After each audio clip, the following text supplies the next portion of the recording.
Oh, you gotta love today's women and how they just cannot fathom that men and women think completely different. For example, New question for the fellas today. Why is it that you raise your daughters to be strong, independent little girls and you praise her for it and you're so excited and you even boast about it to your friends, but when she becomes an adult, the men hate her for it? But you raised us to be this way. Can you help me out here? well, darling, let me see if I can clarify this for you. You see, it all comes down to how you define being strong and independent. And I know this is going to come as a complete and utter shock to your female brain, but men define strength and independence in a woman completely different than how women do. You see, women define strength and independence in terms like, I don't need no man. Take me as I am or get lost, incel. I'm a boss bitch and I know it. And I'm going to make damn sure you do too. I own a house and pay my bills. Therefore, I'm something special and I expect to be treated as such. In reality, what that is women just prioritizing their own self-interest above all else. It's women exposing themselves for the selfish, narcissistic, combative, argumentative, and unyielding human beings that they are. It's them refusing to compromise on anything and everything and to view men's wants, needs, desires as something that's oppressive or unworthy. That is exactly how women define being strong and independent. Not that they'll ever admit it. Now let's contrast that with how men define a woman being strong and independent. Men define it as a woman having emotional resilience or grace under pressure, as being able to stand up for herself without belittling or blaming others, as having the courage to be able to face life's challenges and take responsibility and accountability for her choices, actions, and deeds. Something very, very few women on this earth are willing to do these days. It means she's able to take care of herself mentally, emotionally, financially, without resenting the idea that relationships are a partnership, not all about her.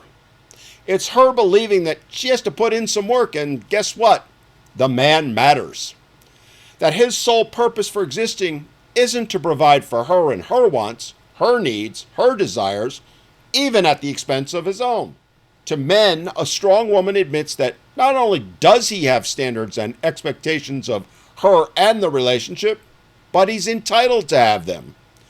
Ultimately, a strong, independent woman doesn't see men as the enemy or something to be mocked, ridiculed, used, and mistreated.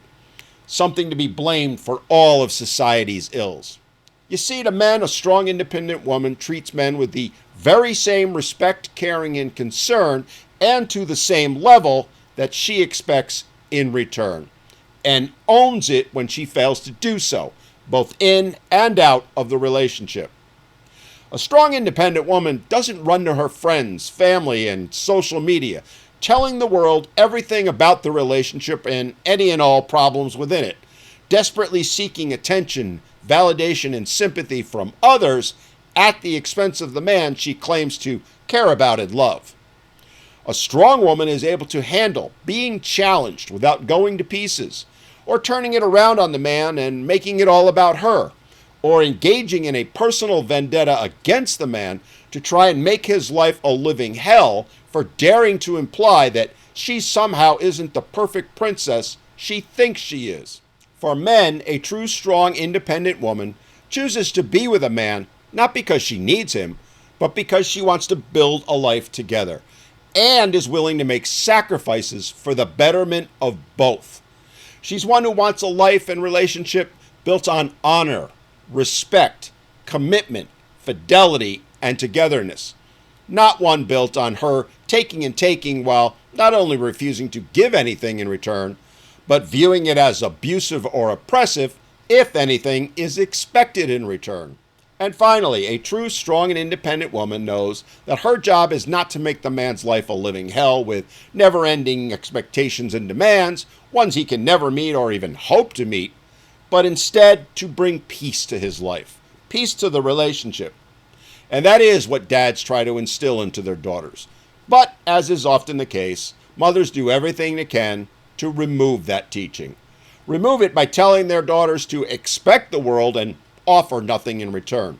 That they're perfect little princesses entitled to demand more and more, to raise their expectations and have higher standards, to keep challenging the man, never letting up or acknowledging that he has thoughts, feelings, and emotions of his own. Teaching them to treat men like garbage and then be offended when the men respond in kind or walk away.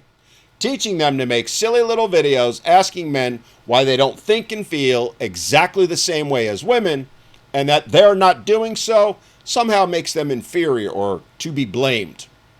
That's the difference. And as I've said time and again, women will never admit it and never acknowledge it. And they're most certainly never going to be willing to take accountability for it. And it's why 99.99% of the women who claim to be strong and independent and think they are anything but.